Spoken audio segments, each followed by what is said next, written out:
साथियों नमस्कार। आर के क्लासेज के यूट्यूब चैनल में आपका हार्दिक स्वागत है। और आज हम यहाँ पर वैदिक गणित में प्रश्नावली 1.2 जिसमें कि वर्ग करने की विभिन्न विधियाँ और घन करने की विभिन्न विधियों के बारे में अनेक प्रश्नों को हल करना सीखेंगे। साथियों, ये जो वीडियो बनाए जा रहे हैं माध्यमिक शिक्षा बोर्ड राजस्थान अजमेर द्वारा 2020 में जो 30 जून को एग्ज़ाम होने वाले हैं उसको मद्देनज़र रखते हुए वीडियो बनाए जा रहे हैं। बहुत ही महत्वपूर्ण प्रश्नों का समावेश कर आप सभी को घर बैठे इस लॉकडाउन के दौरान अच्छे अंक प्राप्त करने के लिए वीडियो बनाए जा रहे हैं। अतः आप इनको अपने दोस्तों के साथ ज़रूर शेयर करें और इसको लाइक, शेयर और कमेंट ज़रूर करें। आज हम वैदिक गणित में प्रश्नावली 1.2 जिसमें हम वर्ग ज्ञात करना सीखेंगे और घनफल ज्ञात करना सीखेंगे। वर्ग कैसे ज्ञात किए जाते हैं, कौन कौन सी विधियाँ होती हैं और घनफल ज्ञात करने की कौन कौन सी विधियाँ उन्हें हम आज सीखेंगे। तो वर्ग ज्ञात करने में सबसे पहले उपसूत्र यावदूनम तावदूनी, उपसूत्र यावदूनम तावदूनी ये एक तरह से निखिलम द्वारा गुणा ही है। यहाँ पर हम आधार देखें तो 100 होगा क्योंकि 93 का वर्ग हमें ज्ञात करना है, 93 का वर्ग करना है तो 93 100 के नज़दीक है। और विचलन देखें तो 100 से इसको यदि विचलित करें तो 93 माइनस 100 तो माइनस का 0.7 इसका विचलन होगा यहाँ। तो सूत्र क्या है, संख्या प्लस विचलन।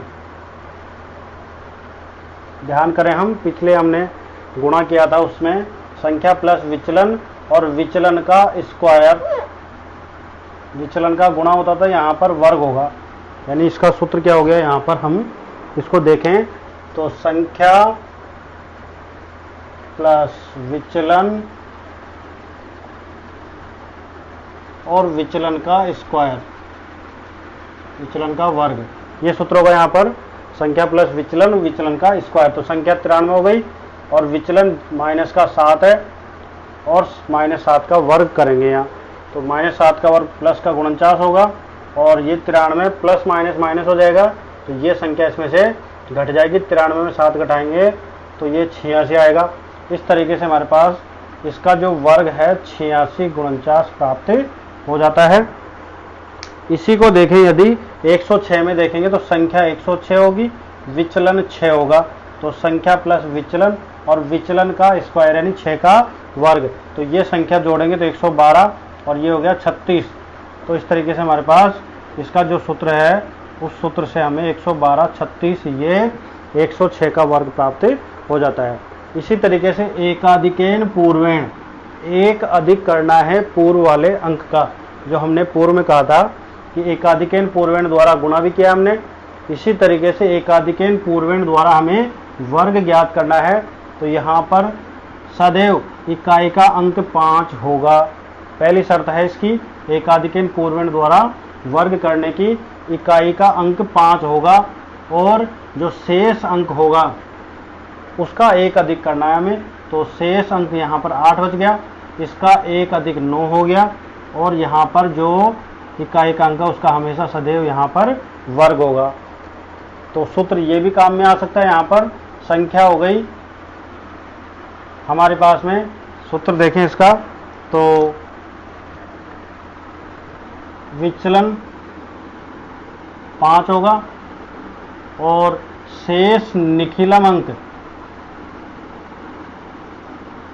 वो 8 है। तो 8 का 1 अधिक 9 हो गया और विचलन का गुणा होता है तो यहाँ विचलन दोनों सेम है इसलिए विचलन का वर्ग हो गया। तो पुनः देखें 85 का वर्ग, इकाई का अंक सदैव 5 होगा और यहाँ पर 5 का वर्ग होगा वर्ग में, और जो शेष अंक बच गया उसका 1 अधिक गुणा करेंगे तो 8 नाम 72 और ये 25। इस तरीके से हमारे 72 25 इसका वर्ग प्राप्त हो जाता है। इसी तरीके से द्वंद्व योग विधि को भी देखें हम। द्वंद्व योग विधि द्वारा वर्ग ज्ञात करना, ये विधि सेम ऊर्ध्व तिर्यक द्वारा गुणनफल का ही रूप है दूसरा। तो 362 का हमें यहाँ पर वर्ग करना है, 362 का वर्ग। तो हम यहाँ पर समूह बनाएंगे, इधर से 1 अंक लेंगे 3, 2 अंक लेंगे तो 36 हो जाएगा फिर 3 अंक लेंगे 362, इसी तरीके से इधर से 1 अंक लेंगे तो 2 और इधर से 62, फिर 3 में वापस 362 प्राप्त हो जाता है। कुछ संख्या हमें यहाँ समझनी है। यहाँ पर 5 समूह बन रहे हैं, हमारे पास 5 समूह बन रहे हैं। अब यदि एक संख्या होगी एक अंक की, तो हमें यहाँ पर उसका सीधा वर्ग लिखना है। एक अंक की कोई भी संख्या होगी उसका द्वंद्व उसका वर्ग होता है। और यदि 2 अंकों की संख्या देखें हम यहाँ, तो आपस में गुणा होके दुगना होगा। आपस में गुणा होके क्या होगा? दुगना होगा। ये हमें याद रखना है। यहाँ 2 अंकों गुणा में क्या होगा? आपस में गुणा होके दुगना होता है।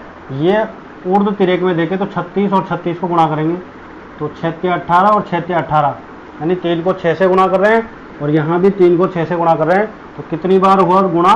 2 बार। इसी तरीके से 62 को देखें हम यहाँ, तो 6 गुणा 2 गुणा 2, 6 को 2 से गुणा करना है और फिर दुगना करना है। इसी तरीके से हमने देखा एक अंक में सीधा वर्ग करेंगे, 2 अंकों में आपस में गुणा करके दुगना करते हैं। इसी प्रकार 3 अंकों में बाहर को गुणा करेंगे, बाहर के जो अंक हैं उनको गुणा करके दुगना करेंगे, बाहर के अंकों का दुगना प्लस मध्य के अंक का वर्ग उसमें जोड़ेंगे हम। ये उसी तरीके से हो गया जैसे 362 को 362 से गुणा करना था, तो 2 तिया 6, 2 तिया 6, यानी 3 को 2 से गुणा करना है, 3 को 2 से गुणा करना है। कितनी बार गुणा करना है? 2 बार गुणा करना है। और मध्य पद का गुणा देखें तो 6 × 36, यानी यहाँ पर 6 का वर्ग प्राप्त हो जाता है। इसी तरीके से देखें आगे, इसको सरल करें हम, तो 3 का वर्ग 9 आ गया, 2 तिया 6 और 6 × 36, 2 तिया 6 और 2 से गुणा करेंगे तो 12 और प्लस का ये आ गया 36, 6 का वर्ग, और 2 तिया 6, 2 6 की 12 और 12 दूनी 24, और इसी तरीके 2 दूनी 4। इसको पुनः लिखते हैं हम, तो ये 9 का 9 आ जाएगा, ये 36 और ये 12 जोड़ देंगे इसमें 48 और ये 24 और ये 4। सेम वही विधि जोड़ने की, 4 का 4 उतार देंगे, इसमें भी 4 आ जाएगा, 2 इसमें जाके जुड़ के 50, 50 का 0, 5 बच गया, 5 इसमें जाके 41, 41 में 4 इस तरफ जुड़ जाएगा, तो 13, 10, 44, 362 का द्वंद्व योग विधि द्वारा वर्ग प्राप्त होता है। इसी कड़ी में हम घनफल ज्ञात करना सीख लेते हैं। घनफल परीक्षा में 2 विधियां महत्वपूर्ण है, अधिकतर बार पूछा गया है। सूत्र निखिलम द्वारा घनफल ज्ञात करना, इसका सूत्र हमें याद रखना पड़ेगा। उपादार अंक का वर्ग ब्रैकेट में संख्या प्लस विचलन का 2 गुना, और उपादार अंक यहाँ पर वर्ग आ रहा है, यहाँ केवल उपादार अंक आ रहा है, और 3 गुणा विचलन का वर्ग और विचलन का क्यूब। इस तरीके से हमें ध्यान रखना है। एक संख्या देखते हैं हम, 14 का घन या 27 का देख लें हम, उपादार भी आ जाएगा इसमें। तो 27 में संख्या 27 रहेगी। बात करें हम यहाँ, तो आधार 10 है, यहाँ उपाधार जो अंक होगा हमें कितना होगा? यहाँ 2। तो यहाँ पर उपाधार अंक हो गया 2, 2 का वर्ग आ जाएगा, उपाधार अंक का वर्ग, और संख्या 27 प्लस 2 गुणा विचलन, विचलन यहाँ पर कितना है हमारे पास? 7। 20 से कितना अधिक है ये विचलन। इसी में देखें आगे दूसरा स्टेप जो है, ये पहला भाग हो गया उपादार अंक का वर्ग, 2 का वर्ग हो गया, संख्या 27 हो गई, प्लस 2 गुणा विचलन, और यहाँ पर उपादार अंक 2 आ गया, 3 गुणा विचलन का वर्ग, और लास्ट में आ जाएगा विचलन का क्यूब। तो हमें ये समझना है, यहाँ विचलन है, ये विचलन का वर्ग है, विचलन का क्यूब है, ये उपादार का वर्ग है, ये उपाधार अंक है। अब इसे देखें, हल करें तो 2 का वर्ग 4 और 7 दूनी 14, 14 में 27 जोड़ दें हम, 14 में 27 तो 41 हो जाएगा, और इसको देखें आगे हल, तो 7 का वर्ग 49 और 2 तिया 6, 49 को 6 से गुणा करेंगे, 6 नाम 54, 5 6 चौक 24 और 5 29, 294। और 7 का वर्ग सभी जानते हैं 343 होता है। इसको जोड़ देते हैं हम, तो 3 का 3 आ गया और ये 34 इसमें जुड़ेगा, तो 294 में 34 जुड़ जाता है, 294 में 34 जुड़ेगा, तो ये 8 9 3 12 से 1 328, तो ये 8 आ गया। फिर 32 इससे गुणा हो जाएगा, पहले इसको गुणा करेंगे हम, तो ये आएगा हमारे पास में 4 एकम 4 और 16 164, 4 एकम 4 4 चौक 16, तो 328 में जो 32 है वो है 164 में जुड़ जाएगा, तो 164 में 32 को जोड़ें तो 6 और ये 9 और 1 196। 27 का घन 19,683 प्राप्त होता है।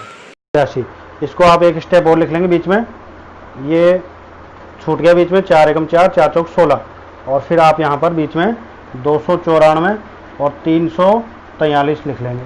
फिर इसको जोड़ेंगे तो आप इसी प्रकार से 19,623 683 आपका 27 का क्यूब घन प्राप्त हो जाता है। आगे देखें हम, तो उपसूत्र अनुरूपेण विधि द्वारा हमें घन ज्ञात करना है, तो इसके लिए हमें a प्लस बी का होल क्यूब जो सूत्र होता है a cube plus 3a square b 3ab square plus b cube, इस सूत्र को थोड़ा सा यदि ध्यान रखेंगे तो इस प्रश्न को करने में बहुत ही आसानी रहेगी। तो यहाँ 41 में देखें तो b के स्थान पर 1 मान लेते हैं, a के स्थान पर 4, तो यहाँ पर a के स्थान पर 4 का क्यूब हो गया, और b के स्थान पर देखें तो 1 है तो 1 का क्यूब हो गया। इसी तरीके से यहाँ पर सेकंड जो पद है इसमें 4 पद होंगे टोटल, क्योंकि यहाँ पर सूत्र में भी 4 पद है, तो सेकंड पद में 3 इंटू a का स्क्वायर, a हमने 4 को माना है तो 4 का वर्ग, और b हमने 1 को माना है तो 1 ऐसे आ जाएगा। तीसरे पद में देखें तो 3 गुणा b, a का मान 4 और यहाँ पर b का वर्ग आएगा, तो इसको ध्यान से देखें हम, ये b हो गया और ये a हो गया, तो यहाँ पर a का क्यूब हो गया, 3a स्क्वायर b हो गया, 3ab स्क्वायर और b का क्यूब। इसको सरल करें, 4 का क्यूब 64 होगा, इसको देखें तो 4 का वर्ग 16, 16 के 48 को 1 से गुणा करेंगे तो 48 ही आएगा, और 4 के 12, 12 को इसको एज इट इज लिख देंगे, और 1 का 1 आ गया, 2 उतार देंगे, 1 इसमें चला जाएगा तो 9, और 9 तो ये बच जाएगा 49, 49 में 4 इधर 68,921 हमें ये घनफल प्राप्त हो जाता है। तो इस तरीके से प्रश्नावली 1.2 में वर्ग ज्ञात करना और घनफल ज्ञात करना जो बोर्ड परीक्षाओं में अधिकतर बार पूछा जाता है, इसके हम बहुत ही अच्छी तरीके से। वीडियो को लास्ट तक देखने के लिए आप सभी का धन्यवाद, और आप वीडियो को इसी प्रकार से लाइक शेयर कमेंट्स और सब्सक्राइब करते रहें।